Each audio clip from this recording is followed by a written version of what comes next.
بسم اللہ الرحمن الرحیم۔ ناظرین، ہم بستری کے دوران عورت کی 12 سنگین غلطیاں، کیا ان غلطیوں میں سے کوئی ایک بھی آپ میں تو نہیں؟ جاننے کے لیے ویڈیو کو آخر تک ضرور دیکھیے گا۔ ناظرین، ہم بستری کے دوران عورت کی سنگین غلطیاں، وہ غلطیاں کیا ہیں؟ آئیے اس بارے میں جانتے ہیں۔ نمبر 1، عورت مرد سے کہے کہ اسے ہم بستری پسند ہی نہیں۔ نمبر 2، خاوند جب جنسی جذبات کا اظہار کرے تو اس پر تنقید کرنا۔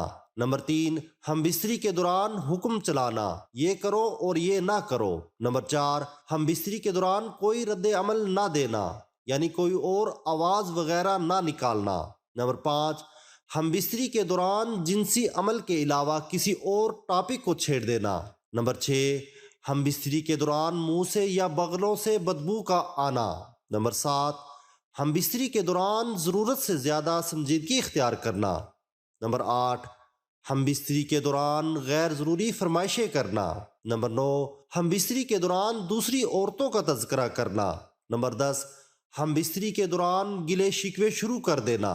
نمبر 11، ہم بستری کے دوران مزاحمت کرنا۔ نمبر 12، خاوند جب ہم بستری کے لیے بلائے تو انکار کرنا۔ حدیث پاک میں آتا ہے کہ جب شوہر بیوی کو ہم بستری کے لیے بلائے اور بیوی انکار کرے اور پھر شوہر غصے کی حالت میں رات گزارے تو صبح تک فرشتے اس عورت پر لعنت بھیجتے رہتے ہیں۔ ایک اور روایت میں ہے کہ شوہر جب بھی بیوی کو ہم بستری کے لیے بلائے تو فوراً حاضر ہو، اگرچہ روٹی پکانے کے لیے تنور پر ہی کیوں نہ کھڑی ہو، ما سوائے شرعی عذر کے۔ ناظرین، اب بات کرتے ہیں غسل کے۔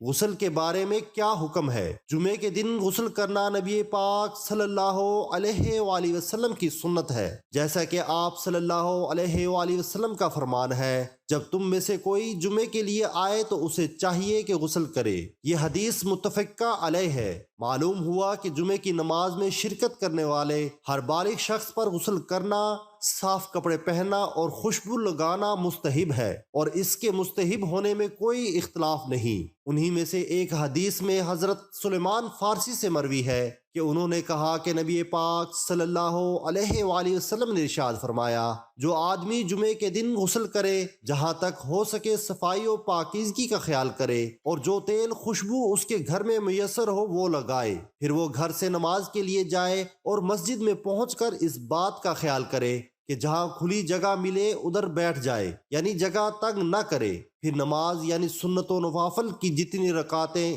اس کے لیے مقرر ہوں پڑھے، پھر جب امام صاحب خطبہ دے تو توجہ اور خاموشی سے اس کو سنے، تو اللہ تعالیٰ کی طرف سے اس جمعے اور دوسرے جمعے کے درمیان اس کی ساری خطائیں معاف کر دی جائیں گی۔ تو معلوم ہوا کہ جمعے کے دن جہاں باقی اعمال کا درس ہے وہیں پر جمعے کے دن غسل کا بھی درس دیا گیا ہے، اس لیے جمعے کے غسل کو سنت کا درجہ دیا جاتا ہے۔ ایک معروف حدیث ہے کہ جو شخص جمعے کے دن وضو کرے تو یہ کافی ہے، لیکن جو غسل کرے تو غسل زیادہ افضل ہے۔ اسی طرح کی اور بھی احادیث آئی ہے جن میں آپ صلی اللہ علیہ وآلہ وسلم نے غسل کا حکم دیا، اور جب حضرت عمر بن خطاب رضی اللہ تعالی عنہ جمعے کے دن خطبہ دے رہے تھے، اس کے دوران حضرت عثمان بن عفان رضی اللہ تعالی عنہ داخل ہوئے تو حضرت عمر رضی اللہ تعالی عنہ نے اپنا خطبہ کاٹ کر حضرت عثمان سے لیٹ آنے کا سبب پوچھا، تو انہوں نے فرمایا کہ میں نے اذان سنی اور فوراً وضو کر کے مسجد میں آ گیا۔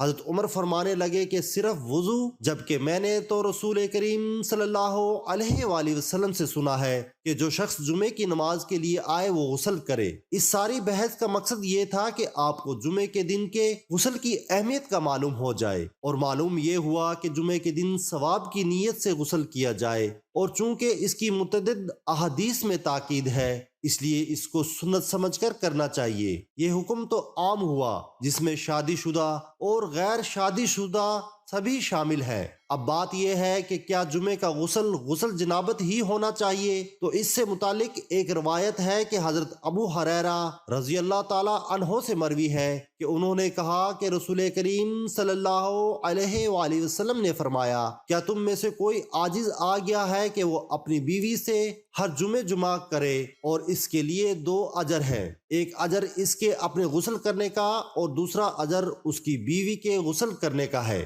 اللہ سے دعا ہے کہ وہ ہمیں دین کی سمجھ نصیب فرمائے، آمین۔